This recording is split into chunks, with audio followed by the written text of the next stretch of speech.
everybody ready? Yes, sir. Good. Okay. You look good. Fresh shot. Look your best. Excellent. All right. Roger. We're good. We're on now. I think we'll be back now.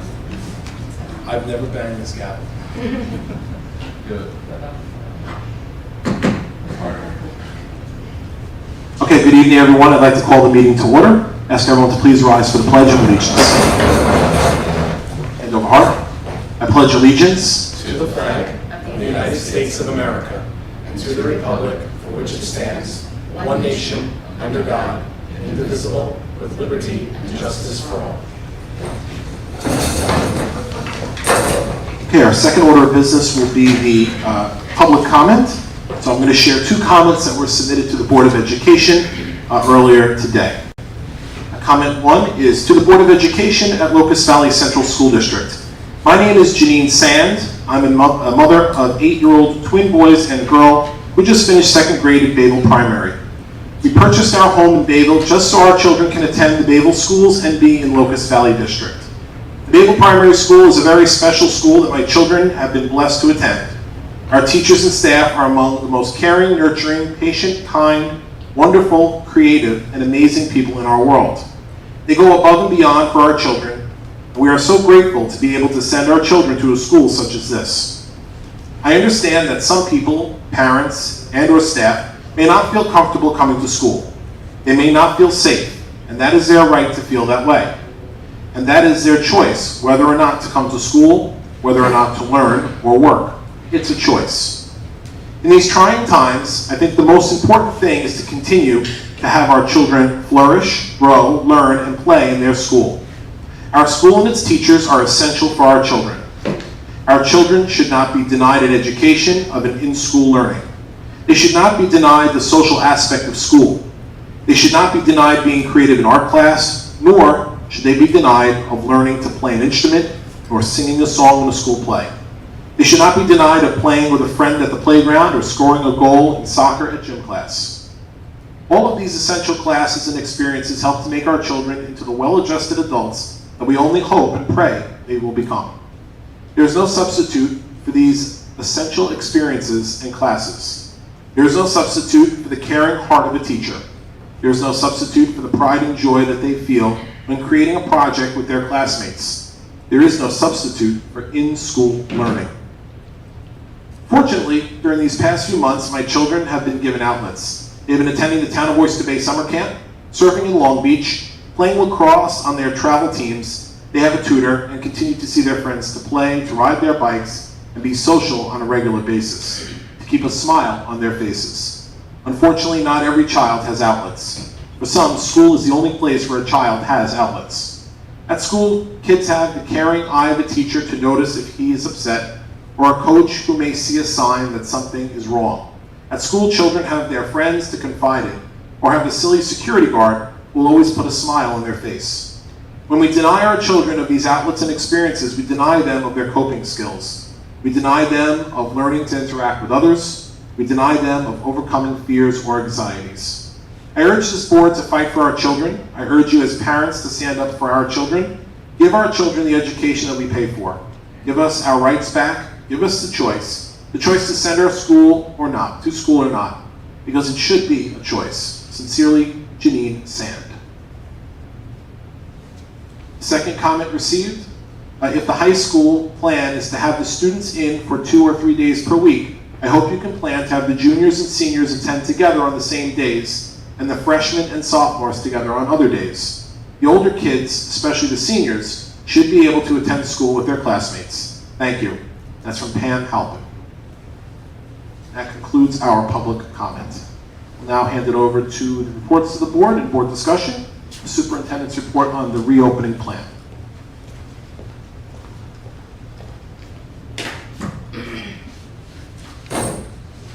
Hello? It's on?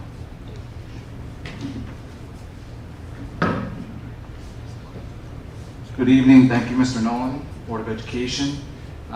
I have a number of individuals here who will be presenting with me tonight. We have Assistant Superintendent Anthony Davison, Assistant Superintendent Tony Maliambro, and Director of Facilities Eric Nakutavicius.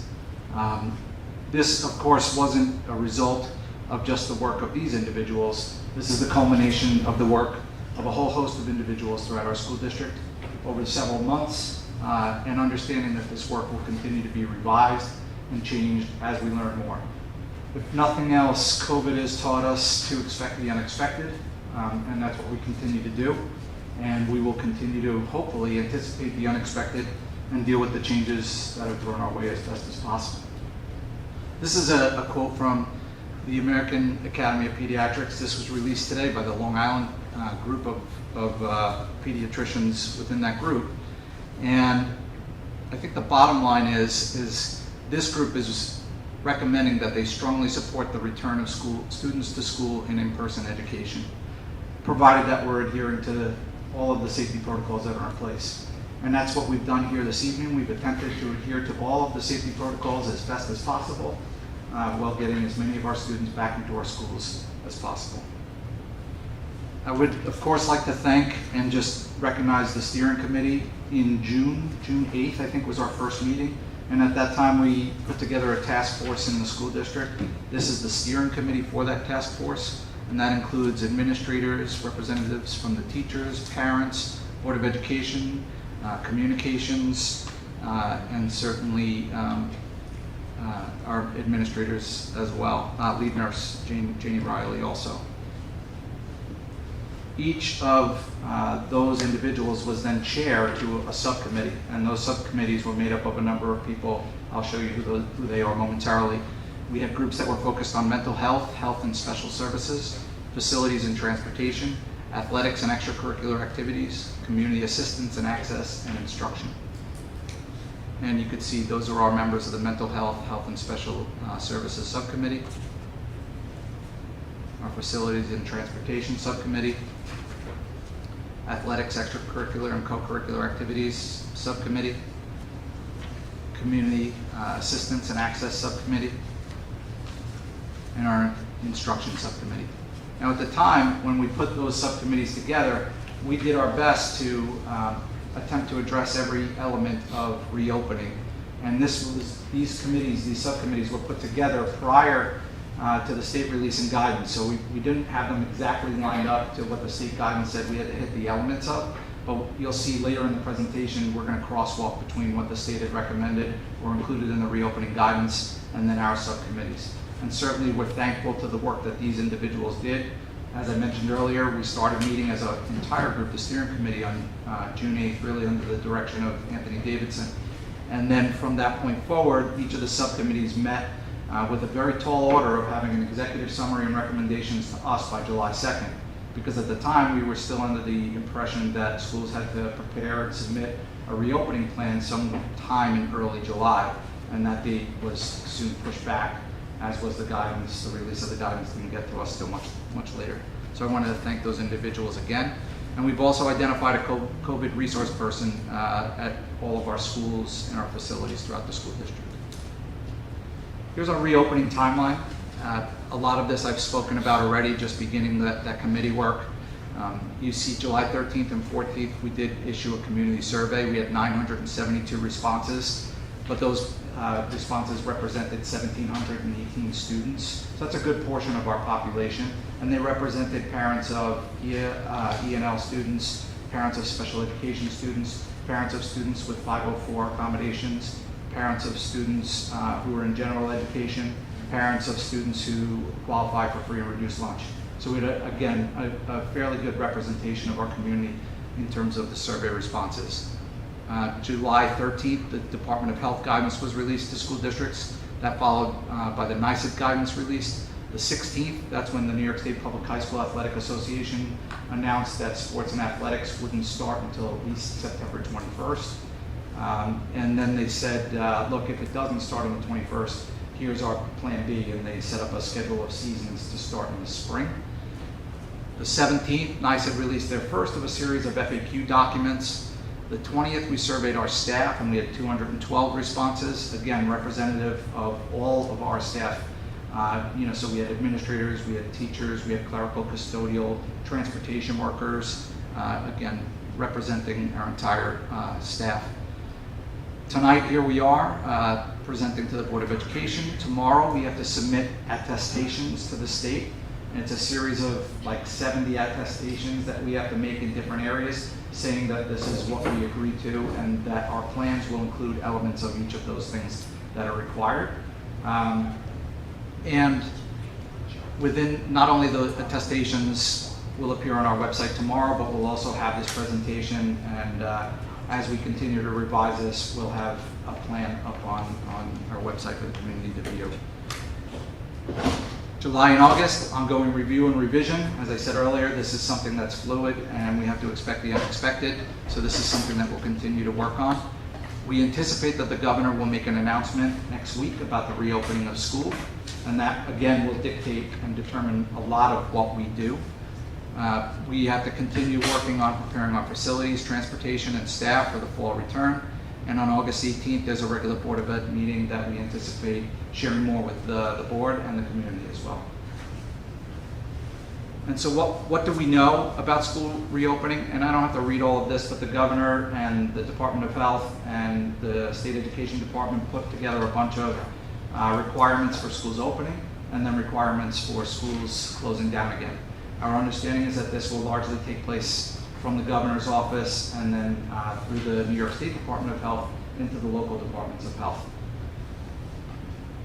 When we looked at those survey results, these are some highlights, and tomorrow on our website we'll have the full series of results up on the website for the public to view. We had 79% of the parents and families in Locust Valley said that they're likely to send their children to school and observe all CDC guidelines. There were a number of responses where people said, well, it's too early to tell, or I'm not sure, or not sure if my child can wear a mask, but that was 79% responded that they were highly likely or likely to send their children to school. 46% of the parents indicated that their child could wear a face mask at school all day.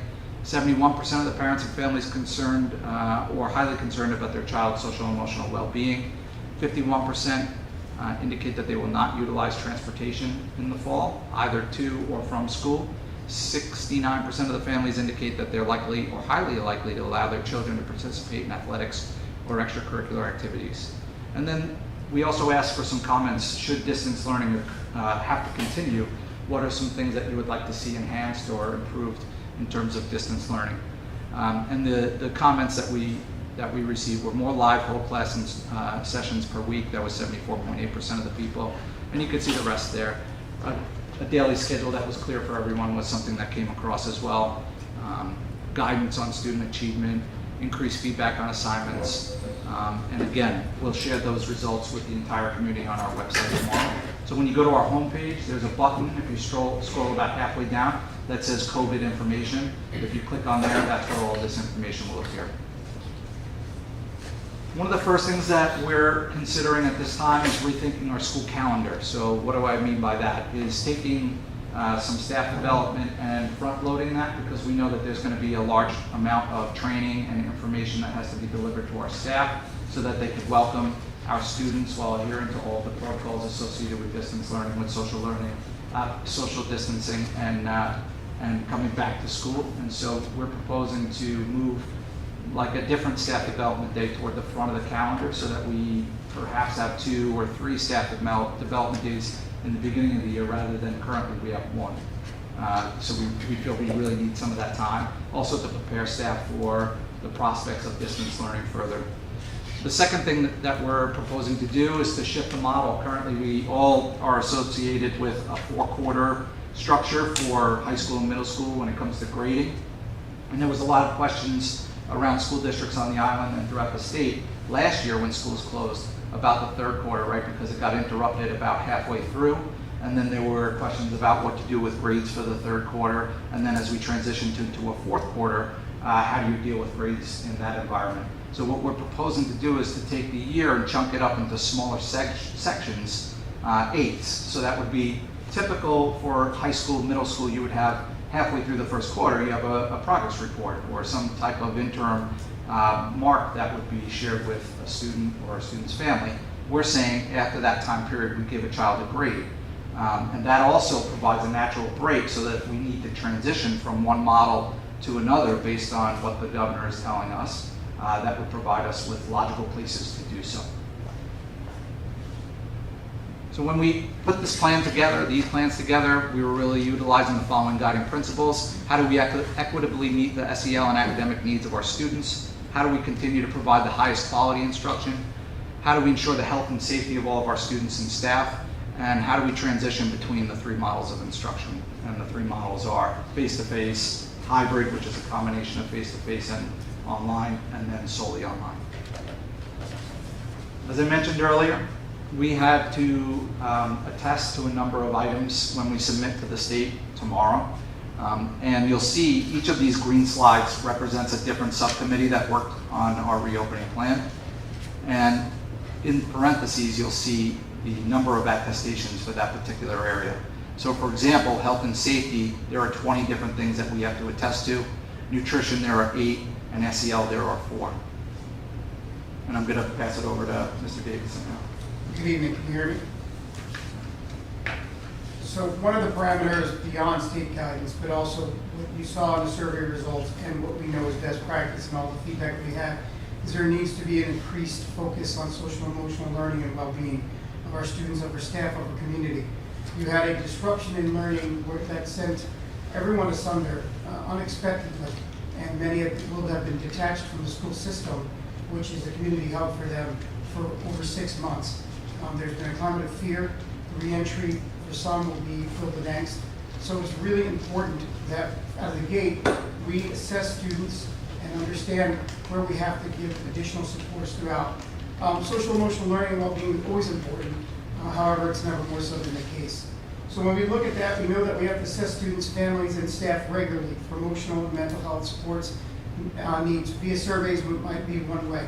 We know that our response has to be systematic and ongoing, not just anecdotal.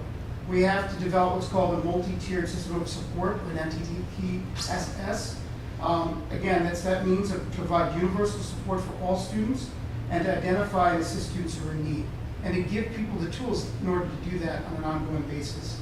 We want to identify our most at-risk students and pair them with individual or small group allies to provide consistent and regular contact and communication, working in conjunction with our PPS staff, our counselors, and teachers. The board has agreed to add an additional elementary counselor. So we did request in the last budget, anticipating the return from this pandemic, the need to assist students with the addition of an elementary counselor. We've requested a second, and we do expect to give 2 candidates to the board for recommendation for next year. So next month, next board meeting. And again, sometimes there's a question about why not a social worker or a psychologist. We are well staffed with our mental health professionals. Elementary counselors focus on the 80% of students who need universal support. So the ones who are not always readily identified, whereas we feel that with psychologists and some of the social workers as well, we target another portion of the population, and this tends to be more evident. So we're looking at universal ongoing supports, and that's the importance of the elementary counselors, which is something we haven't had and we'll be introducing this year. We're going to provide additional professional development to faculty and staff focused on SEL, such as trauma responsiveness and restorative practices. Now, a lot of times we hear about restorative practices and we believe that this is a response to discipline. It's not. Particularly at the younger levels, it's about community building and helping students to self-advocate and identify what they're feeling and the resources that they need to, the people they need to be able to find and seek out, or the lexicon, the emotional lexicon to use in order to seek assistance. We wish to expand our collaborative community partnerships. One of the positive outcroppings of all of this is the committee work. We've partnered with people in the medical field, mental health field beyond schools. And we'll also see that in the instructional committees as well. We want to continue these partnerships. They've given us a wealth of resources that we hadn't had access to before. So that will continue, and we will do that working with the community members as well. Structured class meetings, advisory periods. So you'll see the instructional components have embedded class meetings and advisory period times, where we will sit there and check in with students and really be able to evaluate and help, and even work on things from mindfulness to, again, community circles and collaboration. We want to expand our mentoring programs and design developmentally appropriate supports and interventions for every building, because every building in each community has its own differences, and we need to be able to tailor it to that. We wish to create safe opportunities to engage in physical activities. physical activities we know are connected to mental health and well-being. And we want to be able to focus on how we can do that and do that safely for all. Utilizing physical education classes as an example to provide some SEL and mental health instruction. We have to prepare for the possibility of 100% remote learning by planning supply lists, consistent scheduling, using digital platforms such as Google Classroom to ensure smooth transition. Continue to use our PPS staff and our leadership to continue to implement and refine and renew to assess where we are and where we need to go from there. So that really kind of summarizes the renewed focus there. Thanks, Anthony. So as I mentioned, I believe that other things that are working toward our mental health and special services for our students is restructuring the day, monitoring and nurture students, as Mr. Davison just discussed. Breakfast and lunch will be provided regardless of the learning environment that we're in for those students who qualify. Locust Valley High School, we're recommending that we close the campus so that we don't have students leaving campus and coming back onto campus during the day. We are looking at signs and educating all of our students through sort of a media blitz and develop PSAs from our staff, from our students, and really get the message out of all of the related elements associated with the habits that we really all have to learn. The daily health screening I'll go into in a moment. Separate spaces for health offices. As a part of the requirement, we have to have a second space for health offices so that we can triage any students or staff who are potentially impacted by COVID, so students who are exhibiting those types of symptoms. So we have to have a triage area for the nurse's office that would deal with non-COVID symptom patients and then COVID symptom patients. And that's something that Mr. Nakutavicius is working on with our staff. Health checks, I'll mention again in a moment. Management of ill persons, I said, social distancing wherever possible, face coverings and PPE, and really just stressing health hygiene, largely related to the hand washing, and also reminding people that when you're exhibiting symptoms that you should be staying home. So there is a requirement that districts have to daily screen both staff members and students, and we're working with some other districts who already secured an app, and we anticipate doing this via an app so that parents can do that questionnaire and screen their child effectively prior to them getting to school. And we would do that with the staff as well. And so there are 4 items that you have to attest to. You have to indicate whether or not you or your child knowingly been in close or proximate contact in the past 14 days with anyone who's tested positive. You have to answer whether or not you or your child tested positive through a test in the past 14 days. You have to indicate whether or not you had a temperature of higher than 100 in the past 14 days, and whether or not you or your child traveled internationally or from a state with widespread community transmission of COVID-19. And now there seems to be a daily update to that list of states that are impacted. So we would see this as our parents are answering these items on that app for their children before school every morning, and our staff is doing the same. And then if there's any indication of a negative response that would put you into an exception category, that's when we would have to have a follow-up conversation with any of those individuals.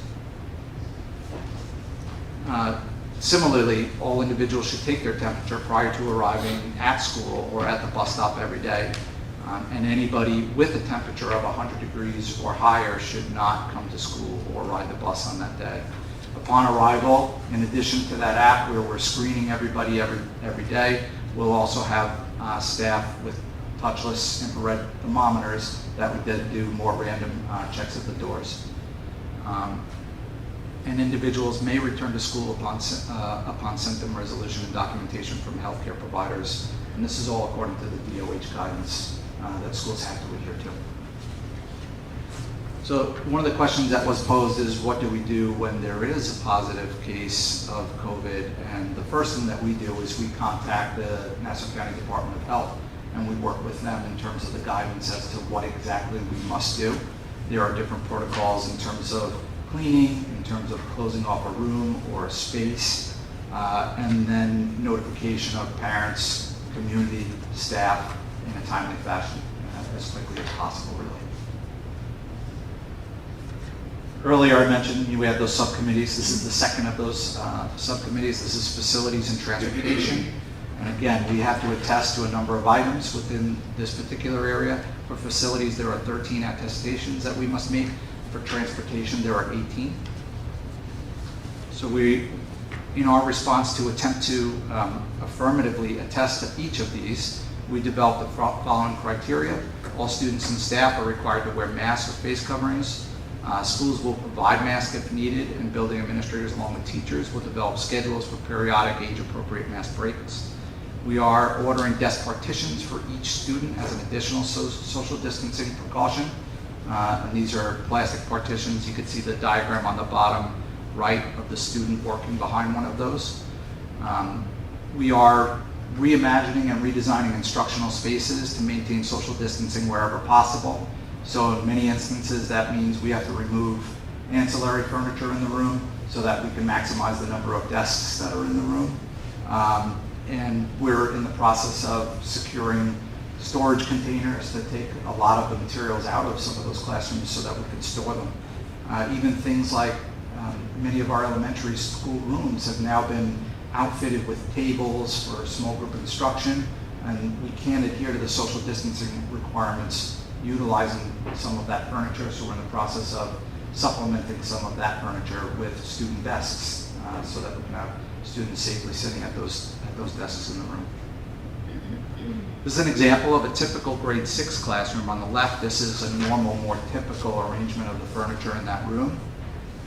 And then you'll see on the right, we set up the furniture while observing social distancing. The plastic barriers are not in that picture, but you'll see that you could fit fewer students in there, but we do get to a more distant, appropriate spacing between the desks within the room. Similarly, this is 2 classrooms in our elementary schools set up for social distancing, one at LVI and one at Bayville Primary. And now I'm going to pass it over to Mr. Nakavicius. Should I stand there? The microphones. You need a microphone. Okay.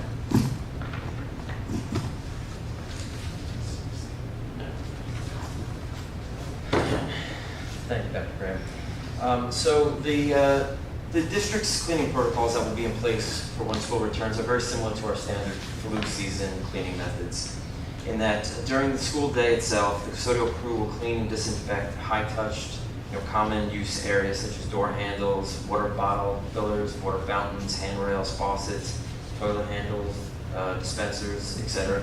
And we'll try to do that at least 3 times a day or as is deemed necessary. The exception to that is probably going to be in the high school and possibly the middle school, where the desks will need to be cleaned in between the periods prior to the next class arriving. How we're going to accomplish this is yet to be determined. We are either going to try to do it via the teachers and or the TAs or strictly the custodial staff. We have a similar situation in the nurse's office, in that after every single time the nurse's office is used, according to the guidance, we also have to clean that entire space. So we have posted for part-time cleaner positions. We have reached out also to a company who can supply temporary cleaners to take on these tasks if they are deemed necessary. So we'll get back to you, I'm assuming by the August meeting we'll have all that information. The nightly cleaning will consist of hand cleaning of all objects in the rooms that have been touched or utilized by staff and or students. And after this cleaning is completed, a disinfection will occur using one of the district's electrostatic sprayers. The district currently has 3 Clorox 360 machines, 10 eMist Epics 360 handheld sprayers, and 1 Vital Oxide mister. All of this cleaning and disinfection now has to be tracked on a disinfection log, which is to be posted in every single classroom and has to be filled out after every single time a custodial unit member cleans that space. In addition to aid in the overall cleaning of the rooms to make it a speedier process for us, we're also going to remove all area rugs from every classroom. This way we can do a clean sweep and clean mop of all the floors every night. So that brings us, so Dr. Graham already spoke about the shifts in the furniture in the classroom.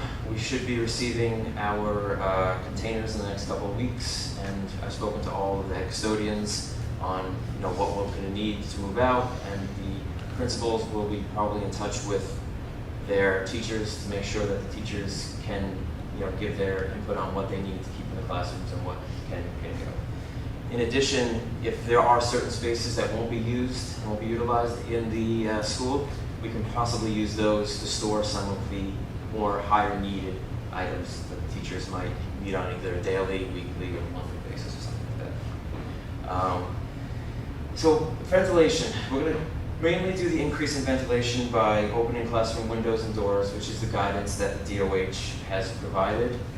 I know there's a big talk about using MERV 13 filters. We currently use MERV 8 filters, and unfortunately MERV 13 filters for the vast majority of our equipment won't be possible. If we were to install them, we would have definitely reduced airflow, possible freezing of the coils, and premature motor failures due to the pressure drop that's associated with installing filters. That is pretty much it for ventilation. Thank you. One of the things that we also have to mention is with regard to the cafeterias and lunch service. I think one of the things we're going to try to do is, especially at the elementary level, is to try to have our students eating outside whenever possible, and really thinking about how to be more deliberate with getting our students outside. There's going to be lunches moving into the classroom space because, again, consistent with the guidance, we have to limit the movement of students in cohorts, in different cohorts, and coming in contact with other cohorts of students. So we're going to utilize classroom spaces for lunch as well. I'm going to invite Ms. Maliambro to talk about transportation. Hi, good evening. So the students will all be required to wear the masks as they get on and off the buses, and all the times they're sitting. They won't be able to eat on the plane on the buses because that will require them to remove their masks. And we'll have masks available on the buses for any students who are at the bus stop and they don't have them. The plan is to seat only one student in each seat, except the siblings can sit together on the same seat. Okay, and any students that are physically unable to wear a mask for health reasons will have to be seated 6 feet away from other students. There are some that cannot wear masks, and they have to be 6 feet apart. All the drivers, everybody on the bus staff will be wearing masks, as all the other employees are. And the buses we have protocols in place on ours already, and we've also gotten assurances from Hendrickson. The buses will be cleaned and disinfected daily after each run. In the morning and in the afternoon, the buses will be cleaned and disinfected. Hendrickson has a product that has a 30-day effective period that's sprayed on the entire bus every day, and all the contact areas will be sprayed daily, and that kills all bacteria, viruses, including coronavirus. They cannot carry hand sanitizers on the bus because they're flammable, so they won't be available on the bus. It's just not allowed. All the staff, our staff will be tested, as Dr. Graham mentioned, every day at home. The Hendrickson staff will be tested upon arrival, but they'll have to answer the questionnaire, and their temperatures will all be checked. And there will, of course, as our staff is told, to not come to work if you have any symptoms or anything like that. They will be trained on the procedures, on all the protocols, and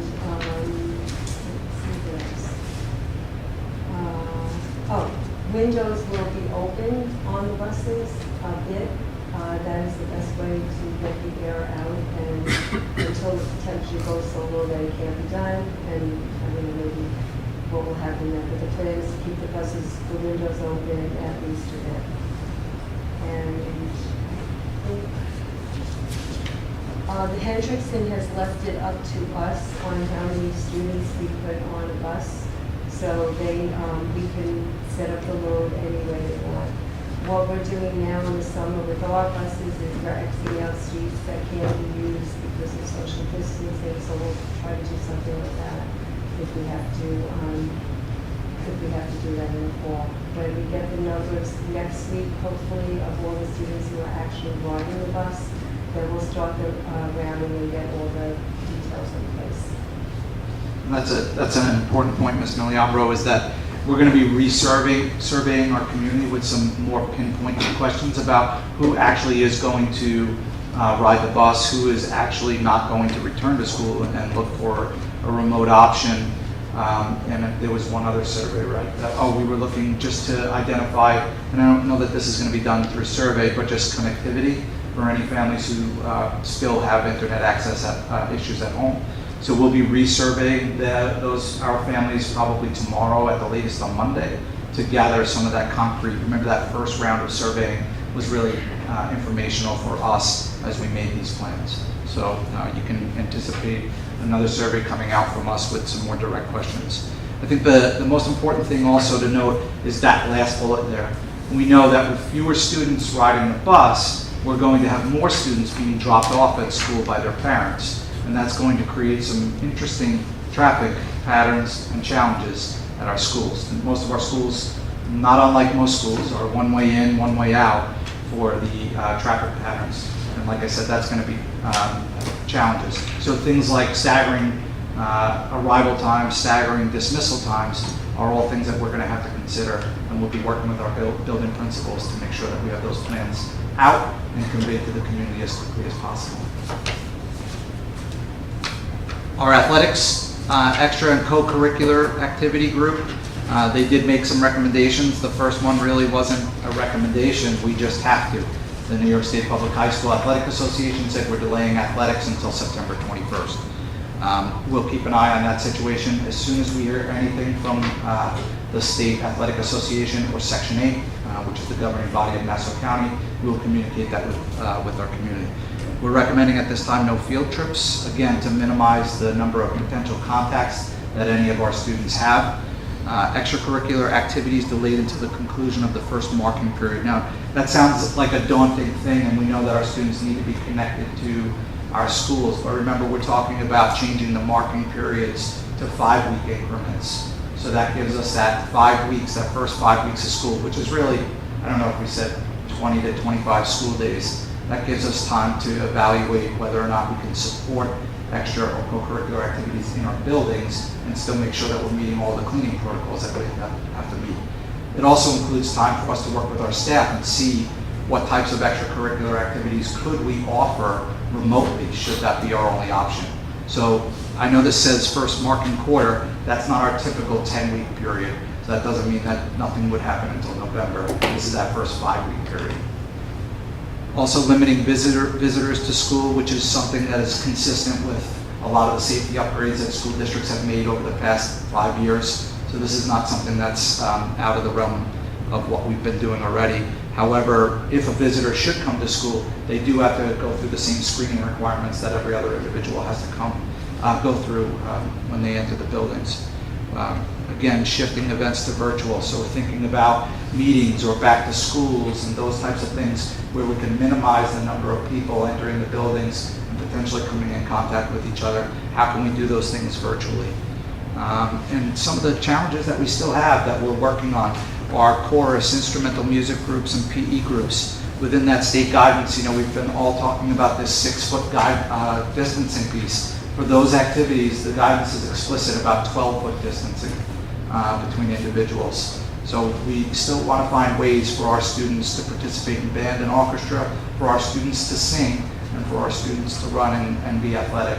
And so we're working with Ms. Turner, we'll be working with our music teachers and our administrators to make sure that we're developing appropriate ways for students to continue those activities. Community access, assistance and access, again, those attestations that I mentioned, there are 5 for communication, family, and community engagement, and technology and connectivity is 3. Our recommendations at this point is, and these are things that we have every intention of doing starting tomorrow, is educate the community on mask wearing, social distancing, and hygiene. Postponing the adult education program until the spring semester. That's something we worked with the director of the adult education program when she was soliciting feedback from her staff and whether or not we could offer programs and what type of programs we could offer. and she made the recommendation that we hold off until the second semester to do that meeting this spring. Postponing community use of facilities, certainly for indoor spaces, and I think the board could consider whether or not they want to provide that opportunity for outdoor spaces. In other words, if the Little League or the soccer club or something like that wanted to use the fields. What we do have to do is just be mindful, if we are granting those facilities use permits for the outside facilities, we have to make sure that they're making sure they're adhering to all the guidelines. So that would just be something that we would have to work with any applicant for the use of facilities on. Again, review Wi-Fi access in schools, not only within the schools, but also outside of our schools within the district boundary. And we're currently exploring, I know I spoke with Ms. McManus today about the Champions Child Care Program and how can we continue to offer that necessary service for our families. So that's something that we're working on right now. And the district, again, the assurances and attestations, you see attendance and chronic absenteeism, there's 1, teaching and learning 6, special education 5, bilingual ed and world languages 3, teacher and principal evaluation systems 1, and certification incidental teaching and substitutes, there's 1 attestation. And I'm going to pass that over to Mr. Davison now. Thank you. The plan requires that we come up with 3 modes of instruction. One is, first, the goal, and I think it's what we all have, is to return to live instruction in person to the degree that we can, and as much as we can. The second is to develop a remote plan should infection rates rise regionally and we be compelled to close schools, so that we could give students the education that they need remotely. And finally, a hybrid plan, which is to look at a model where approximately half the students would be in school and half the students would receive remote learning simultaneously. So that we were required to do that. We also took into consideration and lessons learned from remote instruction, and even as you saw earlier in the community feedback and survey, there's a desire for more live instruction. There's a desire for an importance of consistent scheduling, so that people can access that. So when we looked at that, instruction will require us to have daily attendance, period by period attendance. Grades are calculated using the 1819 system, but if we go forward with a proposed, and we propose that the board as a policy change, would be looking at how to restructure marking periods so that weighting would change if we had 8 marking periods rather than 4. We reach out to families seeking full remote options. So we know that we have some families that do not want their children to return. We can provide an education for their children this year. So we will find out, and that's one of the survey questions that will go out tomorrow or Monday, seeing who we have, so we can start to plan accordingly. We will schedule orientations and assemblies, there will be parent orientations and workshop. We're also going to be benchmarking students K through 8. We are implementing a program called NWEA, which is a benchmarking assessment. It is what we call norm reference, which means that unlike state assessments, which are one-time snapshots into the lives of children that are not really, the data doesn't come back and give us any useful information, and they're often tied to teacher evaluations or work. NWA is an ongoing adaptive assessment. So when a student takes a test, he or she is not taking the same test as the student next to him or her. They may start out with the same question, but if a child gets it right, they will go on to harder questions. If a child gets it wrong, they'll go on to easier questions until it recalibrates until the student's level. Norm reference means it's compared against 10.2 million results nationwide, as opposed to the data that we currently get. It's frequent, it's ongoing, it's reliable. So we're going to do that for math and reading for all students K through 8 within the first month. Certainly not the first week. That is nobody's recommendation that we come starting to test students. We don't want to do that. But over the first month, we do intend to do that. We want to return our life skills and our full-day self-contained students, irrespective of hybrid mode. Those students will be in every day. So whether it's hybrid or in person, naturally they would be here. And we want to evaluate school supply lists because we want to look at how we have to modify them. Students won't be using lockers, so we don't want students carrying all the textbooks that they normally do. They won't have as much paper and those items, so we have to look at that in terms of remaining safe. If you look at this first, this is a proposed live in-person instruction. It looks very much like the current bell schedule, but the proposed schedule shifts slightly, using a little bit more time expending so that we have more time for the entrance into school. So putting an advisory at the beginning of the day, knowing that this is twofold. One, it's pragmatic. We know that we're going to have a slow transition into the schools because of the fact that we have fewer students taking buses and the staggered arrival. But also the advisory is that focus that I talked about earlier, and it correlates with the findings of the mental health staff. That we know that we need to build community, we need to be able to do so proactively with students. These are sample schedules. So keep in mind, if you're an elementary student, your special might take time at a different block. So this is just to give you a barometer of that. We built in more those transition times and the advisory and dedicated time for the in-person. So it's a slight shift.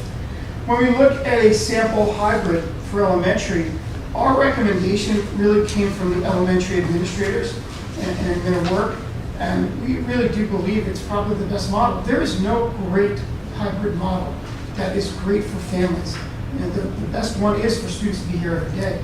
This hybrid model does split the day in half, but it ensures that our students 5 through 11, roughly 10 or 11, have experience in school daily, and they will attend daily. It may only be for half the day, but we know we can focus on core instruction in school, reading, writing, math, and to be able to give students supports in their services within the school day, and they will be there everyday consistency. It's very important for our young students to be in school, and that gives it every day. If we went to a different alternating hybrid model of AB, then you're looking at students being in school 2 to 3 days a week. Large gaps could be 3 to 4 days before they're in school again.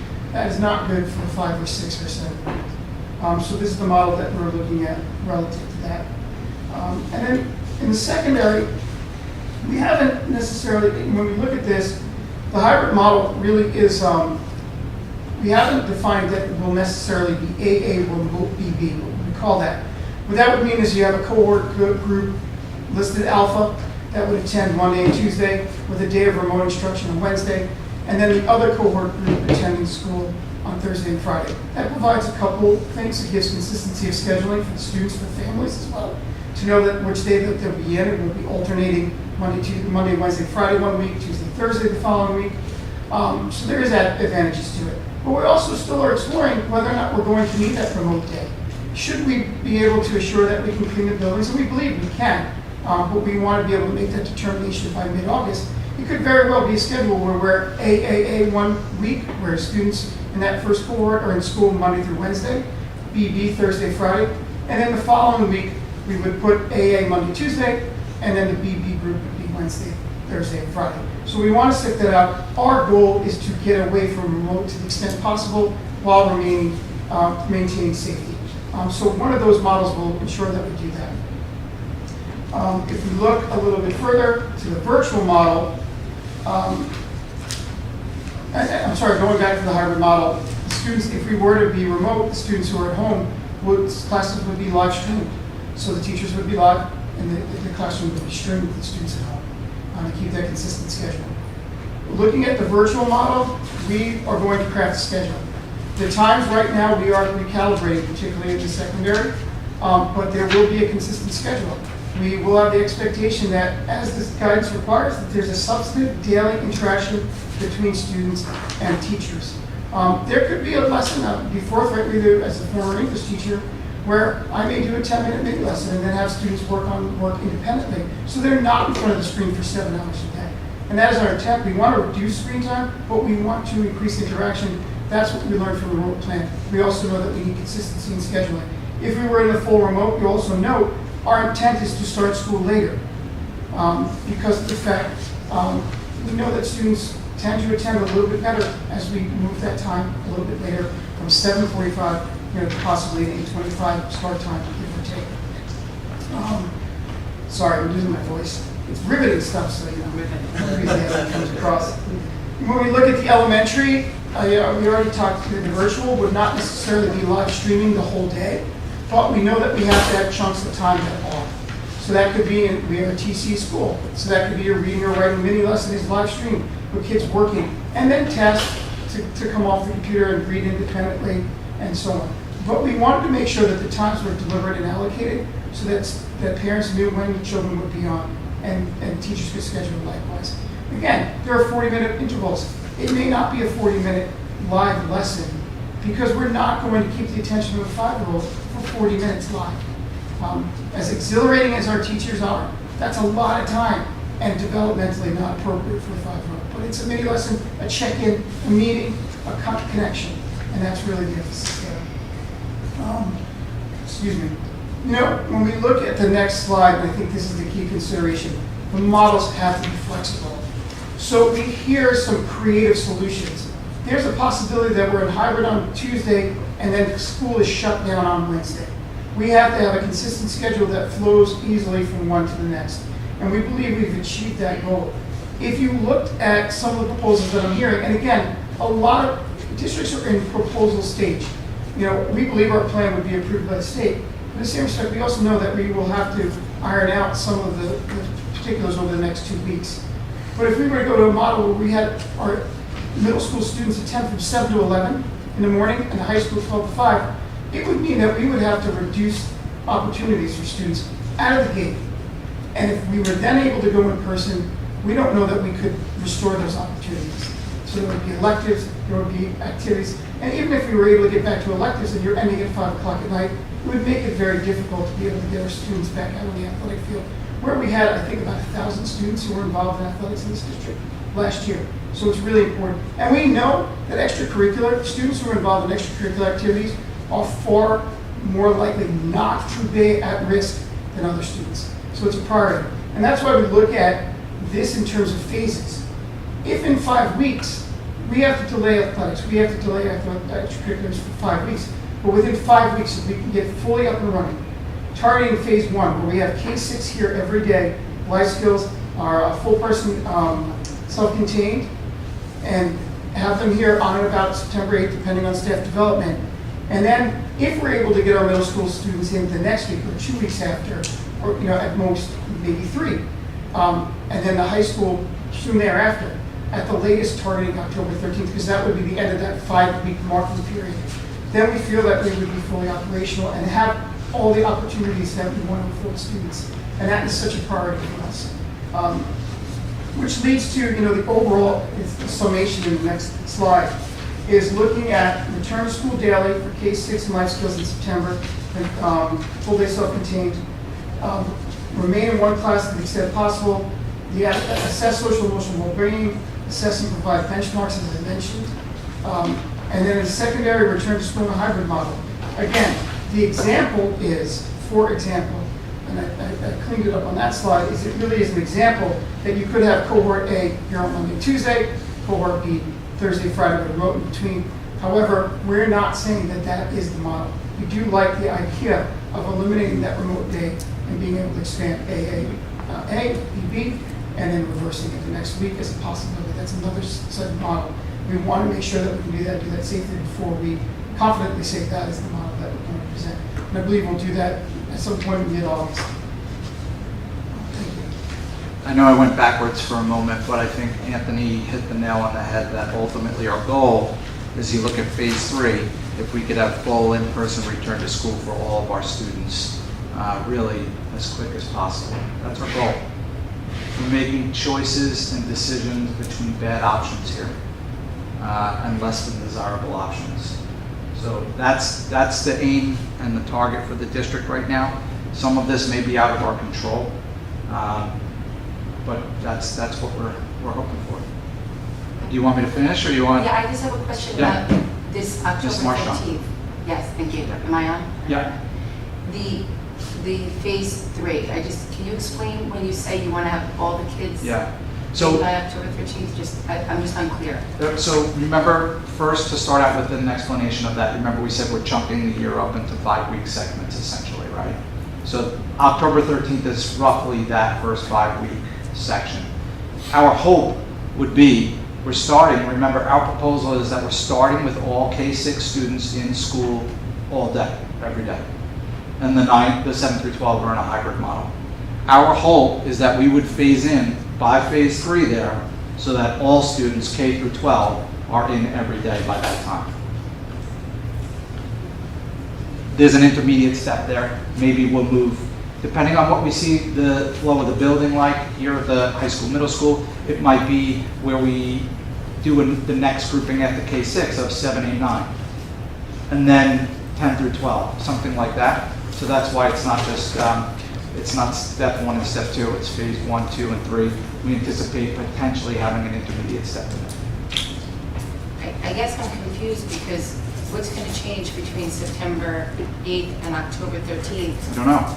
that you could get all the kids in the high school 7th through 12th in the building that you couldn't do it at the beginning? The truth is, we don't know. So if we look at infection rates that have declined precipitously, if we look at the governor saying, look, everybody can and will do this now. So we're just trying to plan optimistically that that's something that we would be able to entertain at that point.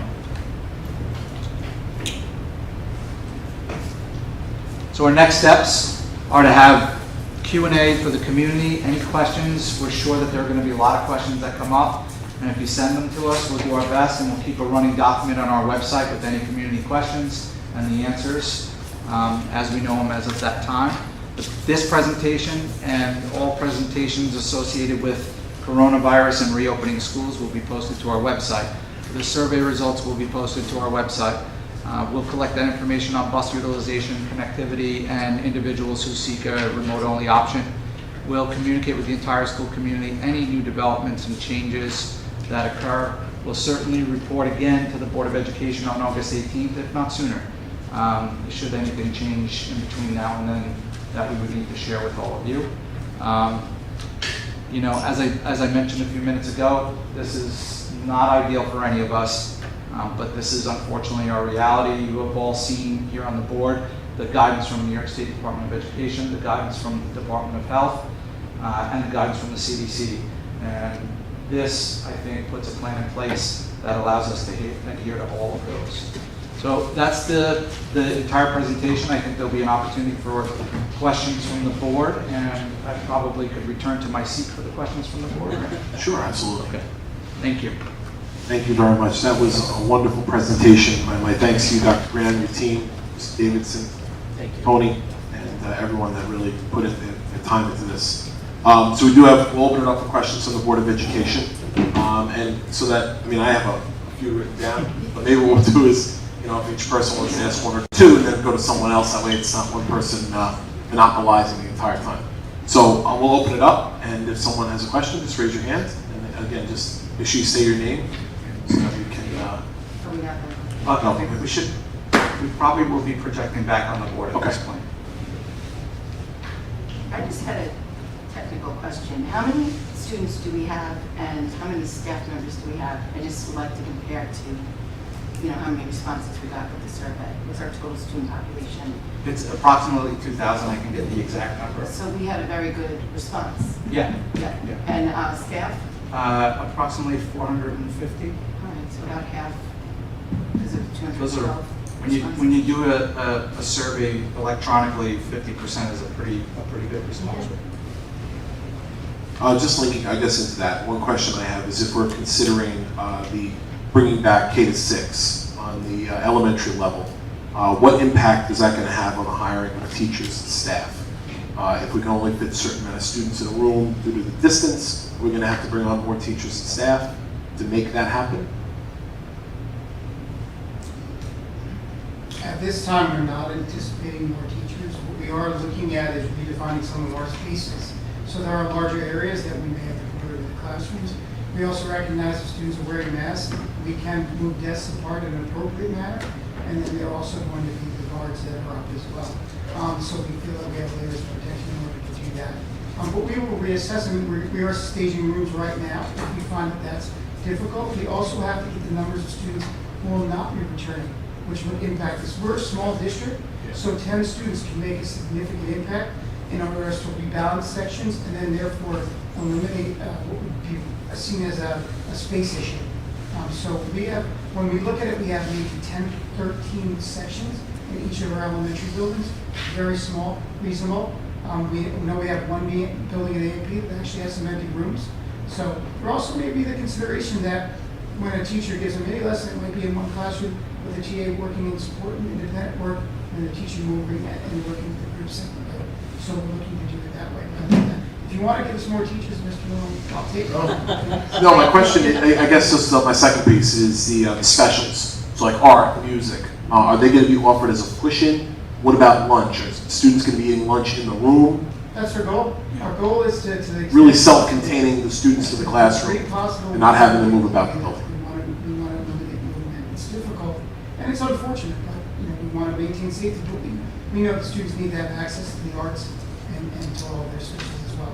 So at the elementary level, they will have art, Yes, they will have music, yes. they will have gym.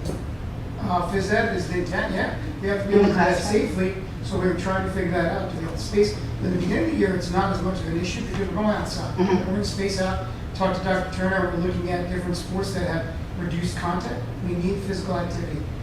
Children need that. There's Bring back it's not the badminton. old philosophy when people used to eliminate, recess as consequence to make behavior worse. Students need to move, and we know that that's important. No, I agree 100%. And the other question I have is, getting back to Brian's question, so if they have the masks on in the elementary schools, and we have small groups as it is, and they have the partition, then we still have to have them 6 feet away, or is it 3 feet away? Because I remember seeing one of the guidance that if you were wearing the mask, you could be 3 feet away. So we've been trying to keep the desks in those rooms as close to 6 feet as possible. Okay. But given the fact that we do have the masks and the partitions, we're comfortable going a little under the 6 feet. But there's not agreement on a number in terms of 3 feet. Some districts or states have reported 3 feet, some have reported 4 feet. New York seems to continue to go with the 6 feet. But given the fact that we have those other measures in place, we're able to go slightly smaller distance. And the mask breaks look like what? We're working on that as well. It could be additional recess. It could be going outside. It could be, so looking at that, it could be splitting the group and having TA assistants with students into a different location. That's important. And I would say, Ms. Marchand, that a mask break for a kindergarten or first grade or second is going to look different than a mask break for high Yeah. school. Oh, yeah. So I think we're going to work closely and rely heavily on our teachers and our administrators to determine what an age-appropriate mask break would look like and the frequency of them. John? Can you give me just a typical class size as you see it right now for a 3rd grade section and a 6th grade section in the middle school? Number of people that you anticipate that are going to be in each class? Well, our 3rd grades are relatively small, I would say 14 to 17, but again, it depends on students not returning, so we may need to reshuffle the deck. And our 6th grades are going to be a little larger, in the low 20s. So looking at your schematics here in the elementary school, your pictures of your social distancing, you look like you'll be all right there with 16 desks going in there. But I thought the class sizes were like in the 20s, weren't they? In the elementary? Yeah. No. There is one section in one of the buildings at LVI, I think the average size might be about 23. But in most of the grade levels, they're not that large. They're in high teens. High teens, that's good. On average, on average. That's good. Now, going into the high school, I think with Mr. Eric N. and his crew, and you mentioned it, it was very nicely put, that Wednesday day is pretty flexible, and I liked your presentation where you can go 3 and 2 and then 2 and 3. I think that's a great presentation. I don't think you need a day to clean that whole school up, as much as they're going to be on top of the school with this down from the state, but they have to clean every 3 hours or whatever. It's not going to take his staff all day on a Wednesday to do the cleaning and the scrubbing. So that's a very good point to put up, and hopefully we can get there. But that's about all I have for right now. I have a few questions for you, if you don't mind. You had mentioned the elementary counselors. What is their training? What's their training? Meaning in terms of? Recognizing mental health issues in children. Are they, Yes. what is their background? Elementary counselors are trained to be able to work with students, to be able to connect them to resources. So they are trained in working with mental health. They're trained in working what we call universal supports. So universal supports could be classroom meetings, classroom push-ins, working with small groups of students who may be exhibiting anxiety, as opposed to a psychologist who's working with a student as an anxiety disorder. So it is that first level before we look at a student who needs triage and intense intervention. There's going to be more kids at that level than. Yes, unequivocally there'll be more. And the other students, we tend to either know about or readily identify, where the others are not, and don't need that intensive intervention. The other, I have a few questions. The next question is with the daily screening. You'd mentioned here that it may happen to the children. Is there any reason why we're not screening everyone that comes in the building? Because I can tell you compliance is not going to happen. Filling out those questionnaires every day, you're just going to check. No. And I'm telling you, these people are not going to check their child temperatures every day. It's just not going to happen. So I think if you want, you should rethink about either doing it to every child or getting one of those infrared scanners that can pick up anyone that walks through with a temperature. Non-invasive. Non-invasive. I had the exact same question. It's something we looked into, the temperature scanners. They are about $20,000 a unit, and what we're told is that they're not necessarily always the most reliable. So we were hoping that our parents and families would be willing to do that screening at home, and then if an individual one either indicated no to any of those or an affirmative answer that we needed to then further screen, or didn't do it at all, that would be the individual or the mechanism for checking a particular child. It's something that we can continue to explore. I think just the practicality, and when you look at functionality, it takes a long time to get a couple hundred kids into a building on a normal day. Then you add in screening everyone as they enter the door. That's just going to take a little bit more time, so it's not something that's impossible. It's just something we would have to restructure the beginning of the school day for and make sure we're programming the appropriate numbers of kids that come into the door at a particular time. And then what that does for us is creates potential supervision issues on the inside as to where do you put those groups of kids, right? And then do you start intermingling cohorts of kids who wouldn't otherwise be together. Not impossible, something we can absolutely look at. Okay, thank you. Can we just stay on the attestation? Talia, for a second. Let's stay on this for a minute. Because my question is, so now, they're going to fill out this survey prior to getting on the bus, correct? Yeah. So can we safely assume that students that are on our buses have already been green-lighted to come through? Okay. And what happens when they show up here at the door if they have not? How are we going to get that information to those that are at the door allowing students in?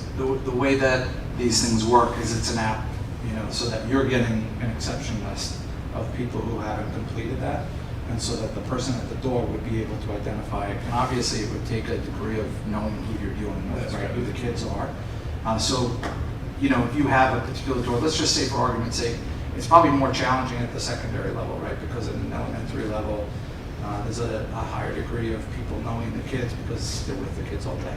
So here, you might have a group of students assigned to a particular entrance. So the person who's assigned to be the monitor or the gatekeeper for that particular entrance starts to know that group of kids who are entering. So if they see an exception on that particular list, then they can identify those students and act accordingly when they get here. But to your first question, it doesn't address the issue of the school bus. If a child didn't complete the attestation and then gets on the school bus, there's not a way for us to not allow them onto the bus. When we check their temperature prior to them getting on the bus? How would you do that? I'm not sure how we would do that. Is there an aid on every bus? No. So it would require additional staff for every bus. And it's additional staff that's That's fine. hard to find. That's So it's not one that was easily filled. And I think the bigger, probably, if we were able to find people, let's say, the challenge with buses is oftentimes they're routed for multiple runs. So the second you delay the first run too much by temperature changes, taking temperatures, then that next set of runs is delayed, and so on and so forth. None of it's impossible, certainly something we can look at. But there are just logistical issues associated with it. I can certainly appreciate the demands and how, you know, how time consuming it will be. As a parent, I would feel, I'd feel safer knowing that that diagnostic, that non-invasive diagnostic was done at the schoolhouse door. Not having to rely on a parent, a guardian, filling out on an app. I'd rather actually know that at the door, the non-invasive temperature is taken. And that's just my opinion, again, as a parent. I just had, I think, 2 more questions. The facilities and transportation slide you had up there with different signs. Are we going to be printing out a bunch of those signs and putting them around the building? Or was that just for the presentation? No, Eric's already purchased them and ready to deploy signs all over. Can I just, there was wording in that one sign that I felt was really something that a younger child could take, a younger child who is possibly experiencing anxiety over this whole situation. It said, "Clean hands saves lives." And I really think that's a really heavy weight to put on a child, because some children are very anxious about all of this, and they will take it literally and also possibly internalize it and think that if they're not washing their hands, someone they love is going to die, or they might die. And I think that it's a really heavy sentence to put on little kids. You know, the older kids, they could take it, they could internalize it their own way. But the younger kids, I have seen children online at stores where somebody isn't wearing a mask, and I have seen full-on tantrums go on with younger children who are panicking because somebody near them isn't wearing a mask, and I could see that happening with hand washing. So I don't know how many of these we purchased already, but you know, maybe cleaning hands slows the spread, or cleaning hands keeps everyone healthy. Kind of keep it on the positive, not the I was looking for something different for the elementary school. Yeah. negative. Yeah. So I think Eric can work with our building principals certainly and find ones. There's not a shortage of products being sold to schools at this time related to these issues. And I'm sure we could find something that would be age appropriate for our elementary students. And I don't think there's an issue with having purchased too much because we certainly can use what we have purchased already solely at the secondary level. Trustee, I'm sorry, go ahead, John. Anthony, can you explain to me how you're going to have the teachers in the classrooms? If they're on an A schedule, period 2, how are they going to, that same teacher is going to be remotely teaching the B section on the same course? So you're talking about hybrid. Yes, that's the best I'm looking If for. I'm the chemistry teacher and I have 12 students in front of me, Right. the other half of the students will be at home, and I will have a camera on my Google Meet, where I will be presenting instruction to those in front of me in the classroom, and those at home. And those students would tune in and they would view it. I would likely have interactive activities using different digital platforms where students at home can ask questions, just as the students in front of me can ask questions. I'm not going to sit there and tell you that passive reception of instruction at home is ideal for anyone. However, it does allow them to access the content and not shrink the curriculum and learning in half. So the courses that a student will have in A and B will be the same periods that they'll have in A and B. Yes, And they'll just attend those classes off or on. correct. And are we giving elective choices in the high school? Everything is available for them? Right. So every building Yeah, full schedule. space is going to be utilized? Yes. Our intention is to not change the program at all. Great. I think one of the things that students come to school for a variety of reasons. And there's some kids who only come to school for art. There's some kids who only come to school for many different electives. And that's what motivates them to work through their day. We don't understand. No, I agree 100%. I didn't know if, the guidance was limiting us to the point that we weren't able to do it.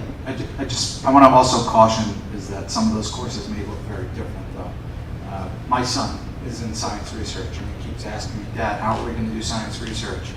And I don't have a great answer for him, right? Because he's certainly not going to be culturing bacteria in a school we're working with a living organism at this point.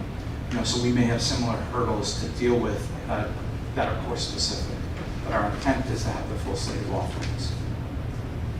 I was also asking it just to see if we were utilizing all our space, because I am very concerned about the hybrid model at the high school level. And I think that, these children, middle school and high school, with the suspension of all physical activities after school, which will, I'm assuming, transfer over to the arts, the theater. We're not going to be able to do that if we're not having sports, right? Some kids, that's what gets them through the day. And for some kids, that's what got them through quarantine, training for these sports that are not going to happen. And I am extremely concerned about the mental health of the middle school and high school kids, all of the mental health, but them specifically, because they are used to a longer day. They are used to having those activities, and they're not going to have them. And then they're also not going to be, basically if you go with the cleaning day on Wednesday, we're talking about 8 days a month. That's not a lot of time. That's not a lot of contact time. And that's clearly I know it's not your fault. No, and we're not accepting blame for it either, and certainly don't feel that the board's laying blame on us. But that's not our hope either. We're right in the same place. We did look at our building use and classroom use here in the high school, middle school, and the average is over 70% of the rooms are being utilized every period, and many of those periods is 100% of the rooms being utilized. So it's not like we can only split things so many ways and get, I don't think we ever, when we're looking at the guidance and trying to adhere to all those things, we never get to 100% of the students. So that's how we have to look at how do we split the students. With the opening up of the no gym, no music, there was one other thing, right? Well, I don't think we said no gym and no music though. You said outside. What are you going to do when it's winter? Well, I think what we said was that Dr. Turner is working with our teachers, and we're going to be working with our music instructor, our music teachers, to develop appropriate activities that fit in the spaces that we have. Again, looking at alternatives. How, can we have the chorus singing outside at the beginning of the year? Right. We probably could figure that out. Like you said, though, how do we transition them in the bad weather? So those are things that we're exploring, but we didn't say no music. No, you didn't, right? Correct. Trustee Steele, do you have a question? Yeah, a couple of questions regarding accessibility of materials, K through 12. So what are some of the expectations we have in terms of accessibility virtually throughout the year? In terms of what's expected to be online? Because students can't go to their lockers. We're kind of ruling out textbooks or physical material items. Even potentially worksheets could be a problem. What does that look like in terms of online accessibility for both parents and students? When you look at, so we know that every student keeps well Chromebook. So that's one aspect. We know that a lot of these will be in the digital platforms. I believe that's what we need. So that's one of the things. And we've actually had a meeting with teachers yesterday, and that's the question is, what is the elementary supply box going to look like now? And we're determining that right now.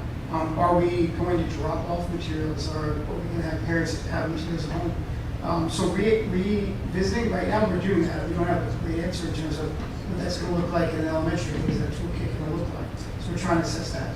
In terms of the parent aspect, Mr. Packard has developed and is developing a parent website where they can get access to training. He's setting up some training modules for parents to learn how to better use Google Classroom, how to better use Google Drive, how to assist their children to do that. Some of those trainings will actually be live at the end of August, inviting parents in, but also having flip videos and instruction tutorials for parents to understand how to use the tools that we have afforded to us.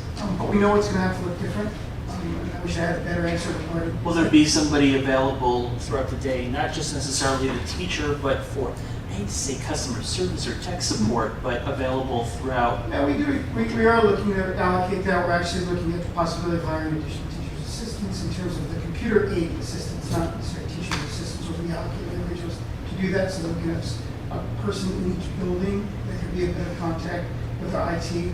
We did this year expand to an elementary tech coach, so we have additional support at the elementary level. So we do understand that that's really important. Okay, final question.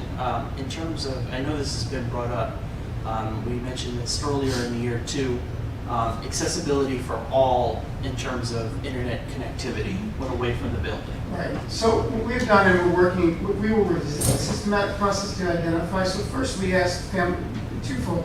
We want families to self-identify, so we send out surveys, but also knowing that families won't always self-identify that they don't have Wi-Fi access.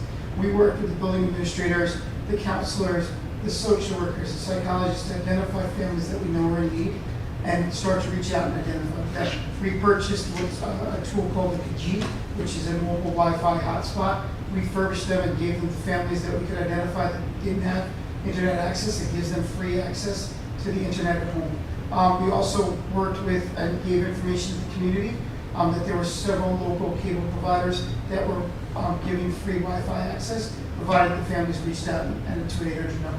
We'll continue that practice. We want to make sure that everyone has equal access, and it's very important to us that we do that. Thank you. Trustee Stevens? Hi. Hear me? More at an elementary level, have we thought about any orientation or preparedness for the elementary kids? The classroom set up for an elementary student when they left school and what it looks like coming back is a very, very stark contrast. It's sterile, it's blank, it's cold. It's not what a 5 or 6 or 7-year-old is expected to walk into at school. Is there a way for us to introduce that setting, bring those kids in prior to the school with the parents so that people have an understanding, kids have an opportunity to process this all? Because I am concerned with them all showing up on the first day of school and going back to their old behavior. My buddy, my friend, I'm going to be on the floor, where's my book, where's my toy? Interactive play is a major critical role in the elementary years. So how do we better prepare if this is really the building that they're going to be going into? How do we prepare them before that first day? I think that's a great question. We had spoken earlier within the presentation of how do we have appropriate training time for our staff, right? So that they can adjust to the new reality. And I think that's something that we absolutely have to do for our students as well. We haven't looked at necessarily having a separate orientation time, but as we make considerations around the calendar, that's something that we could consider in terms of providing a day or a day or a series of half days or something like that to reacclimate our kids to school. So those are all things that we're happy to talk about and entertain with our staff. I think certainly to have the conversation with our principals about how they would want to reintroduce their students to school. But it's an excellent point. And then just another follow-up. I know there's like an inundation of agencies that are sending out information. So we've got the AAP, the AAP New York, the CDC, the DOH, the New York departments, the governor. How are we as a district disseminating all of that information, and what is the end-all of guidance that we have to say, okay, this is the bottom line that we have to follow? Because even like the New York Association of Pediatrics, adolescents is different than the Association of Pediatrics nationwide. They differ wildly on what they feel are their best practices in schools. So we're first and foremost looking at the guidance from New York State, the education department, because that's specific to how to reopen schools. But all throughout their guidance document, they do reference the New York State Department of Health documents. And even to the point that there are times where the two documents are conflicting, like you mentioned. The guidance from New York State Education Department also says if there's a conflict between the two agencies, then you have to adhere to the Department of Health guidelines. So the truth is, we're serving multiple masters in terms of who we're listening to. The one thing that there seems to be a tremendous amount of consistency on, and that's the AAP paper from New York State, is this idea of face masks. Other than that, there's differences in how much distance is appropriate. There's inconsistencies when you talk about barriers and compliance of barriers with fire codes in schools. and meeting the architectural guidelines. And so we have to attempt to meet meet the requirements from all of those agencies. And a lot of times we're doing that with recommendation from council as well throughout this.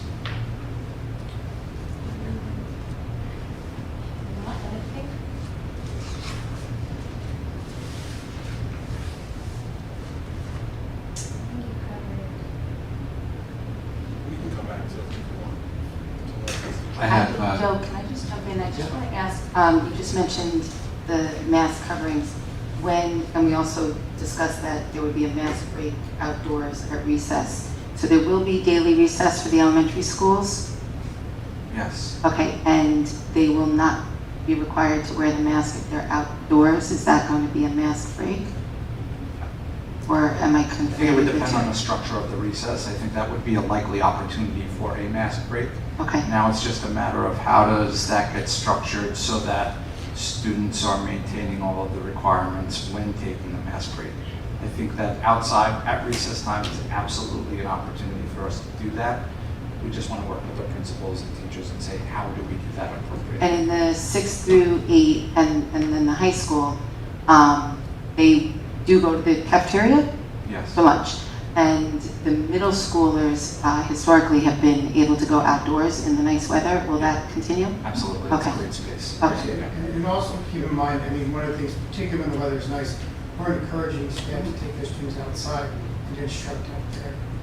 So to the extent practical, we will do that. Did we think about any type of equipment to purchase that is weather-proof? Like I know the parent council bought all those Adirondack chairs. They look beautiful in the courtyard.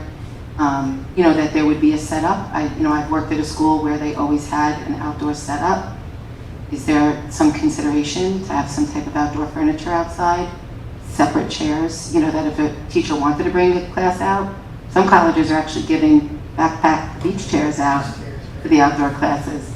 But has there been any thought to that, especially in the nicer weather for the We haven't had a conversation about specific furniture, but it's something that it's almost daily that somebody brings a new idea to us and says, hey, what about this? Or, have you considered? So that's something that we absolutely can consider. One of the things that we were looking at today is tents, large party tents for each of the facilities. So that's something we started looking at as well.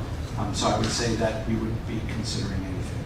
The thing is, we just have to consider, anytime we add one of these, let's say a tent or new furniture, we just have to make sure that they meet all the requirements of the school, right? Mm-hmm. So, oftentimes we'll hear from parent groups and they say, oh, I have a yard set that I could donate, that would be great.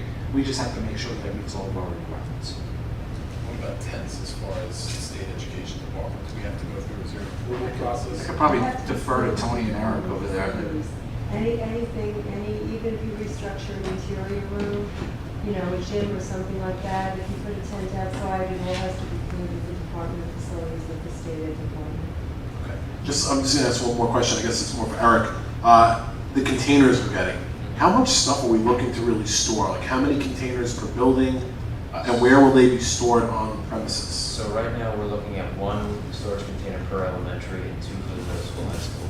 Middle school, high school will be put over on the side of the building, kind of near the exit way. There's that area up there. There used to be 2 Connex boxes over there for when we did the lighting upgrade a few years ago. So it's a perfect area over there. At each elementary school, it'll be different, where they're put. Some will be put on some blacktop areas, some will be put back where we already have some Connex boxes already. They'll just be stacked right next to them. And we're looking to rent those or purchase? Yeah, rent them. We don't want them to be permanent fixtures. When a kid is absent, what is the guideline that they're saying to re-enter? It said, one of the things, individuals may return to school upon symptom resolution and documentation from the healthcare provider. What if they're just sick and it's not COVID? But then if they're just sick and it's not COVID and they had a fever, let's say, we would expect that they would follow the same 24-hour rule of fever-free without Advil or Tylenol or something like that to return. So you're not requiring, Doctors. the doctor's not saying they don't have COVID? Or the state isn't requiring them? No. I just have 2 more questions. and then hopefully we can wrap this up. For the new 5-week section, are they going to get grades every 5 weeks? So it's going to be basically report card every fifth week. Well, I think the elementary is certainly look different than the high school and middle school, where they would, first, grades are ongoing, right? So the reality is that you would have these baseline checks every 5 weeks. First of all, it does help us to kind of look at the different models of transitions, but it also gives us more opportunity to intervene. Rather than waiting until the end of the first marking period and realizing that we had students who are struggling, even though we're intervening, but we're seeing that academically, and then they have to wait an entire quarter on them before we have that assessment based on periods. And now you're using that interactive program, right? That you're going to be using that interactive program that's going to help. You know, you said daily judge. Well, that's for the elementary, and yeah, that really kind of gives us a sense. Do students need additional reading support, or do they need reading challenge? Do we have students who need extra math support? Where are the gaps, and maybe do we have to change up our groups and intervene in certain areas? Or again, give other students challenge as well. And then my last question is for Eric. We're going to have more outdoor activities, especially at the schools. I've noticed that the AEDs are not accessible from the outside, so especially on the weekends. If you start having soccer games and baseball games again at the schools, a lot of parents, a lot of grandparents that are there, I think we should have AEDs on the outside of the schools so that you get accessibility. Also, you should think about adding tourniquets to both to the AEDs that are in the district. That's all that I wanted to add to that. Thank you. Anybody else? I'm just going to bring up something that Anthony is probably going to laugh. I've been asking and talking to the board a lot the past year and a half about implementing a true yoga program in the physical education department.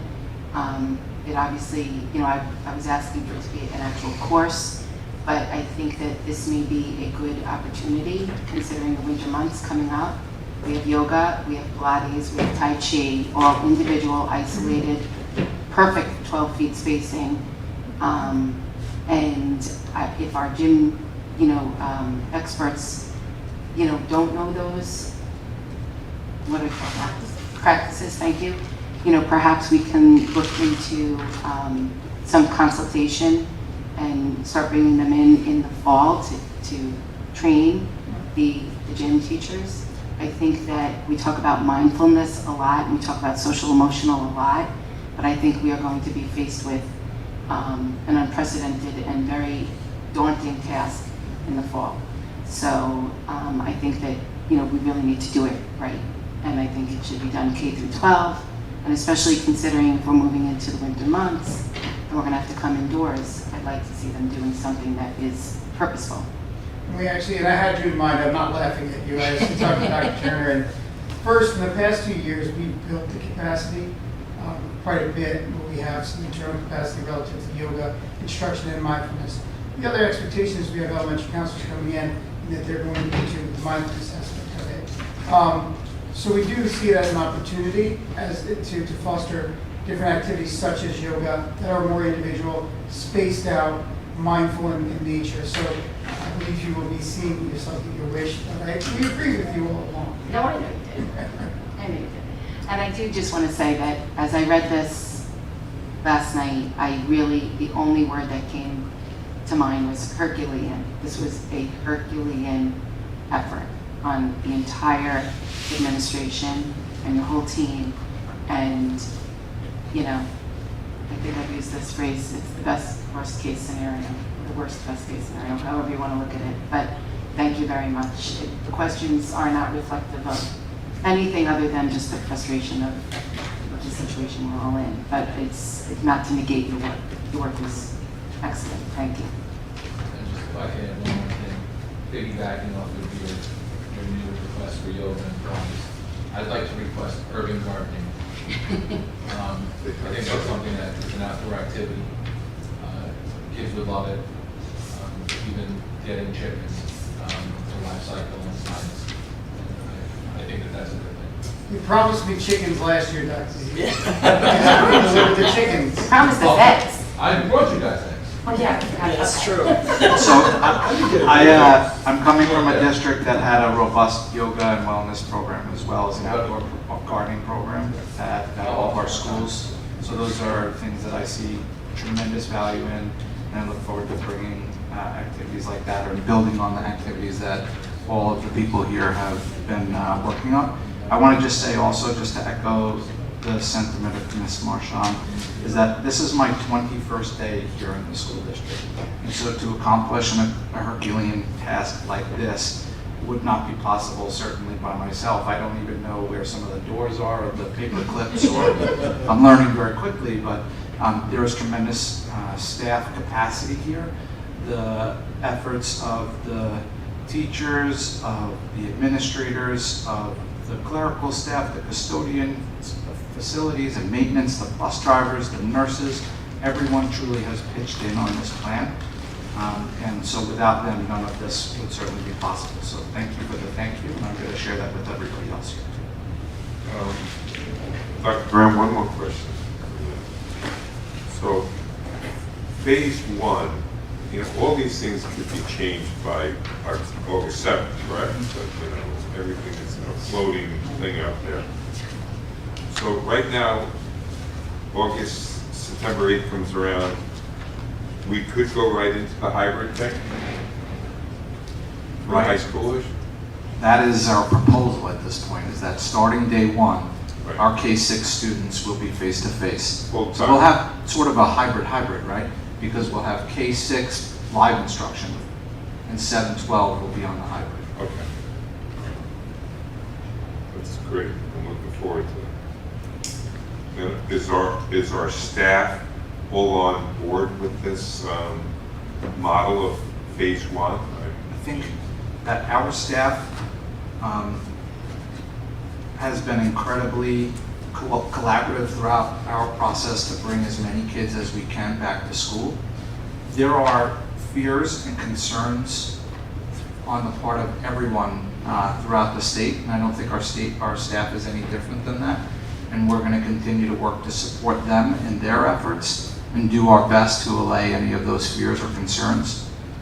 We know that there'll be some of our staff members who may not return because we're all coming back to school, and some people may have underlying health conditions that are related that would put them in categories where they can't return. So we're going to have, just like every school district, the full gamut of different scenarios that we'll have to adjust to. But they've been incredibly collaborative thus far in terms of a willingness to get back to as close to normal as we could at this time. That's great. Thank you. Any other questions on the board? Or just to tie things up for tonight, Dr. Graham, is it appropriate if members of the public have questions or comments, should emails be directed to you? Sure. Yeah. So that's kgraham, KGRAHAM @lvcsd.k12.ny.us, and that will be for any questions, comments that you have on tonight's presentation. Please direct them to the superintendent of schools. And just in closing, it was said wonderfully by Vice President Marchand and certainly by Dr. Graham, but the board's thanks to, of course, Ken, Anthony, Tony, Eric, for your leadership through all this. I've been on the steering committee, and I can tell you, in the subcommittees that we participated in, the conversation is real, the compassion is there, and really the love for the students of Locust Valley has been extremely evident. So, as an insider there looking in on the steering committee, certainly as the president of the board, we extend our thanks to the team, the entire team, teachers, staff, parents, community, for all their work on this. And if there's nothing else to be brought before the board tonight, let's entertain a motion for adjournment. Trustee Steele, second. Trustee Zito, all in favor? So moved. Thank you, everyone. Have a good night.